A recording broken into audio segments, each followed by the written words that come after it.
Assalamualaikum warahmatullahi wabarakatuh. Selamat pagi anak-anak kesayangan ibu semuanya. Tabikun, bagaimana kabarnya? Sehat semuanya? Alhamdulillah, semoga anak-anak kesayangan ibu semua selalu mendapat berkah sehat. Selamat jumpa kembali pada pagi hari ini dengan mata pelajaran ekonomi. Ibu akan menjelaskan materi tentang permintaan, penawaran, dan harga keseimbangan. Silahkan disimak penjelasan ibu mengenai kurva permintaan, kurva penawaran, kurva harga keseimbangan. Dilanjutkan dengan cara menghitung fungsi permintaan, fungsi penawaran, dan harga keseimbangan. Berikutnya ibu akan menjelaskan tentang fungsi permintaan. Bentuk umum fungsi permintaan adalah Q D sama dengan negatif AP plus B. Nah, untuk lebih jelasnya silahkan disimak penjelasan cara menghitung fungsi permintaan. Nah, contoh soalnya diketahui harga jeruk dalam per kilogram Rp6.000. Harga berikutnya turun menjadi Rp4.000 per kilogram.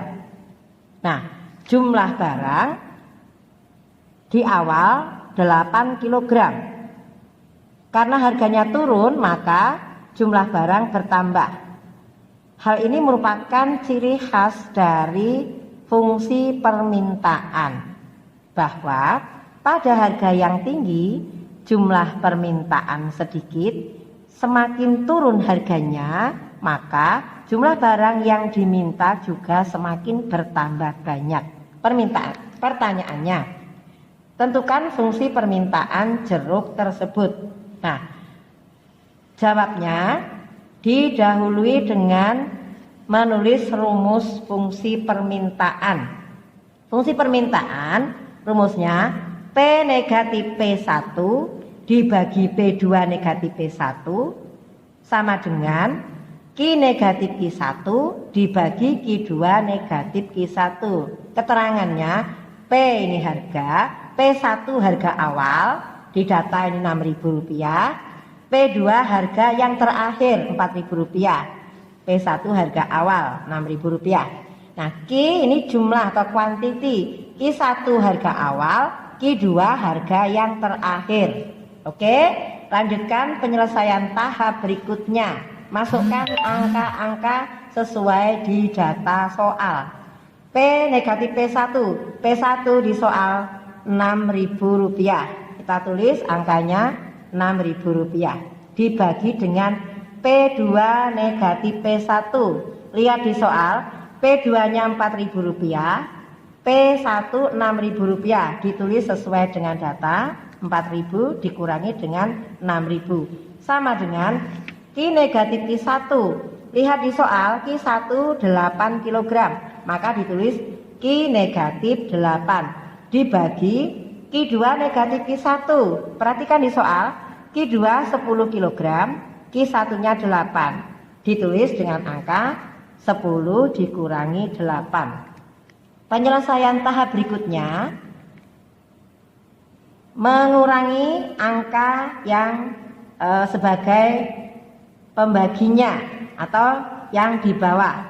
P negatif 6.000 tetap ditulis, kemudian diselesaikan yang di bawah ini. 4.000 dikurangi dengan 6.000. Karena 4.000 dikurangi dengan 6.000 hasilnya negatif, maka ditulis sesuai dengan hasilnya. Negatif 2.000, ingat tanda negatifnya jangan salah. Sama dengan Q negatif 8 dibagi dengan 10 dikurangi 8. 10 dikurangi 8 hasilnya 2. Tandanya positif.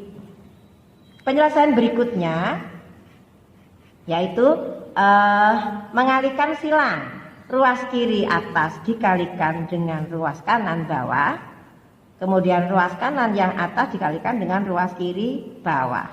Oke, disimak. P dikalikan dengan 2 hasilnya 2P. Negatif dikali positif, negatif. 6.000 kali 2, 12.000. Maka ditulis negatif 12.000. Sama dengan yang ruas kanan, atas kali ruas kiri bawah.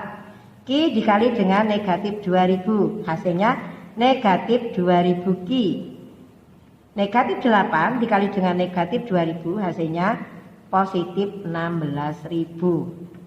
Penyelesaian berikutnya,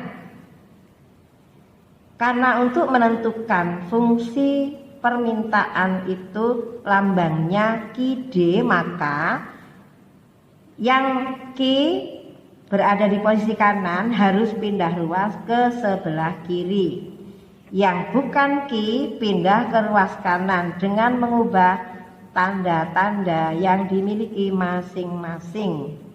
Oke, disimak. Negatif 2.000 Q pindah ke ruas kiri berubah menjadi positif 2.000 Q. Sama dengan 2P yang di ruas kiri pindah ke ruas kanan menjadi negatif 2P. Negatif 12.000 yang berada di ruas kiri pindah ke ruas kanan menjadi positif 12.000. Sedangkan 16.000 ini karena tidak pindah ruas tetap berada di posisi kanan, maka tetap tandanya tidak berubah. Tetap positif 16.000. Penyelesaian berikutnya untuk menentukan nilai Q. 2P plus 2.000 plus 16.000 dibagi dengan 2.000. Ingat tandanya jangan salah, negatif tetap tulis negatif, yang positif tetap ditulis positif. Pembaginya juga tandanya positif, maka di sini tetap positif. Penyelesaian berikutnya dibagi, diselesaikan dulu. Negatif 2P, karena ini sama-sama positif, maka bisa menambahkan angka dengan hasilnya positif. Tetapi kalau salah satu di antaranya itu negatif, maka mengurangi.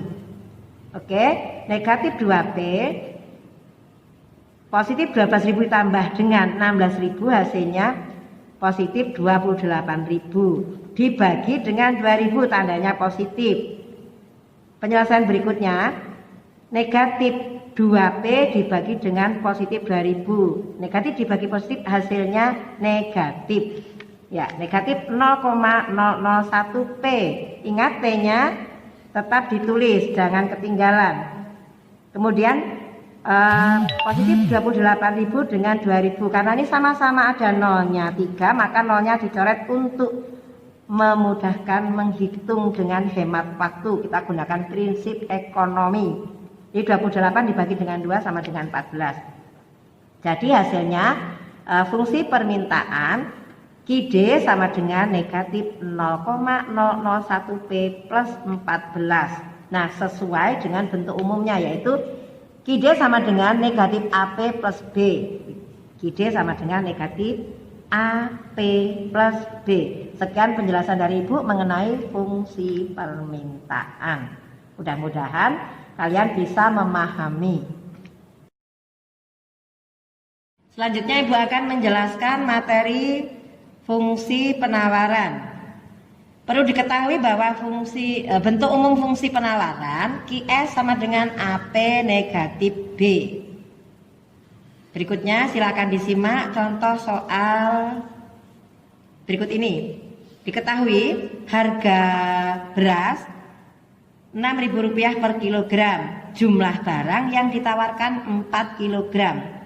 Kemudian harga berubah menjadi Rp10.000 per kilogram, jumlah barang yang ditawarkan 8 kilogram. Tentukan fungsi penawaran beras tersebut. Nah, Ibu ingatkan sekali lagi bahwa ini merupakan ciri khas dari penawaran. Harga rendah, barang yang ditawarkan di pasar juga rendah. Jika harga bertambah menjadi lebih tinggi, maka jumlah barang yang ditawarkan juga condong untuk bertambah. Penyelesaiannya dari soal tersebut didahului dengan menulis rumus fungsi penawaran, yaitu P negatif P1 dibagi P2 negatif P1 sama dengan Q negatif Q1 dibagi Q2 negatif Q1. itu harga, P1 harga awal, P2 harga yang terakhir. Q artinya jumlah atau quantity, Q1 jumlah awal, Q2 jumlah yang terakhir. Nah, kita tulis angkanya sesuai dengan data yang ada di soal. P negatif P1, P1-nya 6.000, maka P dikurangi dengan 6.000 dibagi dengan P2 negatif P1, P2-nya 10.000 dikurangi dengan P1-nya 6.000. Oke, bisa dipahami? Ya, lanjut. Sama dengan Q negatif Q1, Q dikurangi dengan Q1-nya 4, ditulis Q negatif 4 dibagi dengan Q2 negatif Q1, Q2-nya 8, Q1-nya 4, maka ditulis 8 dikurangi dengan 4. Penyelesaian berikutnya, P negatif 6.000 sama dibagi dengan 10.000 dikurangi dengan 6.000, hasilnya positif 4.000, sama dengan Q negatif 4. Yang bawah diselesaikan dulu, 8 dikurangi dengan 4, hasilnya 4. Oke, tahap berikutnya dikalikan silang, ruas kiri atas dikalikan dengan ruas kanan bawah. 4 dikalikan dengan P, hasilnya 4P. Negatif 6.000 dikalikan dengan 4, hasilnya negatif 24.000, sama dengan ruas kanan atas dikalikan dengan ruas kiri bawah. Q dikalikan dengan 4.000, hasilnya 4.000 Q. Negatif 4 dikalikan dengan 4.000, hasilnya negatif 16.000. Penyelesaian berikutnya, karena untuk menghitung fungsi penawaran simbolnya QS, maka yang Q itu berada di posisi kanan harus pindah ruas ke ruas kiri. Yang bukan Q pindah ke ruas kanan dengan mengubah tanda yang dimilikinya. Oke, dilanjutkan. 4.000 Q pindah ke ruas kiri, tandanya menjadi negatif 4.000 Q. Sama dengan 4P, ini tandanya positif, pindah ke ruas kanan, berubah menjadi negatif 4P. Negatif 24.000 pindah ke ruas kanan, tandanya berubah menjadi positif 24.000. Kemudian yang ruas kanan negatif 16.000 ini karena tidak pindah ruas maka tandanya tetap tidak berubah. Kita tulis menjadi negatif 16.000, tetap tidak berubah. Langkah selanjutnya, oke, disimak lagi. Negatif 4.000 Q sama dengan negatif 4P ditambah, ini selesaikan dulu karena keduanya berbeda tandanya. Yang 24.000 ini positif, yang 16.000 negatif, maka mengurangi jumlahnya. 24.000 dikurangi dengan 16.000, hasilnya 8.000, hasilnya positif. Berikutnya diselesaikan. QS, S ini lambang dari penawaran, berasal dari kata supply. QS sama dengan negatif 4P plus 8.000 dibagi dengan negatif 4.000. Ingat tandanya ditulis, jangan sampai salah. Selesaikan. QS sama dengan negatif 4P dibagi dengan negatif 4.000. Negatif dibagi dengan negatif hasilnya positif 001P. Positif 8.000 dibagi dengan negatif 4.000, karena positif dibagi dengan negatif hasilnya menjadi negatif. 8.000 dibagi dengan 4.000 sama dengan 2. Jadi fungsi penawarannya adalah QS sama dengan 0,001P negatif 2. Sesuai dengan bentuk umumnya bahwa QS sama dengan AP negatif B. QS sama dengan AP negatif B. Sekian penjelasan dari Ibu, silakan disimak, diulang lagi. Semoga kalian bisa memahaminya. Cukup sekian penjelasan dari Ibu. Dilanjutkan pada pertemuan yang akan datang. Terima kasih atas perhatiannya. Wassalamualaikum warahmatullahi wabarakatuh. Ekonomi, oke, yes.